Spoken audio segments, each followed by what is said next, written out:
So why did I buy the Sony FX30 when I already own the Fuji X-H2s? When clearly the internet states that the X-H2s is the superior camera in almost every way. I just don't feel like my X-H2s has that workhorse pedigree or that ultimate reliability that I thought or I hoped that it would have. Let me explain why. The X-H2s is just not fully reliable in terms of autofocus. Now, let's get something out of the way first. For photography, it nails focus almost every single time. Like, it's truly impressive in that regard.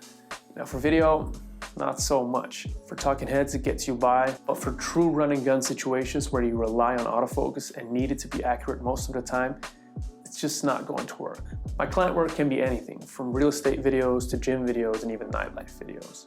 Sometimes these allow you to be pretty stationary and slow where your autofocus can't keep up. But in most cases, you don't really know what it's going to be. And in those situations, I want autofocus I don't need to worry about. And that's where touch tracking comes in as well. It's so easy to just tap what you want to be in focus as long as you need it to be. It's just one less thing to worry about, and as a solo videographer, that's really worth a lot in my opinion. Secondly, the Fuji has a pretty noisy image to my eye, but not all the time.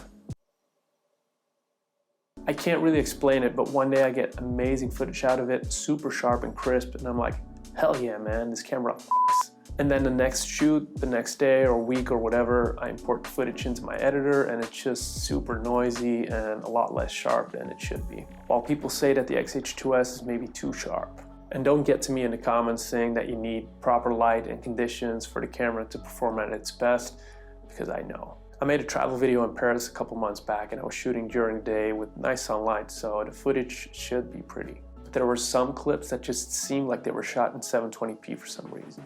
And besides that, I've had a banding / hologram issue in the shadows where these white ghost lines or blotches appear in the dark areas of my footage. Now, the people on Reddit don't seem to recognize the issue, so maybe I have a faulty camera and I need to send it in. Bottom line is, I've had a love-hate relationship with that camera and I never really know what I'm going to get. Now, that can be exciting, don't get me wrong. But for professional work, I kind of want my camera to be like McDonald's. Wherever you go, wherever you are, you pop into a McDonald's and you order a big one, you know what that taste is going to be like every single time.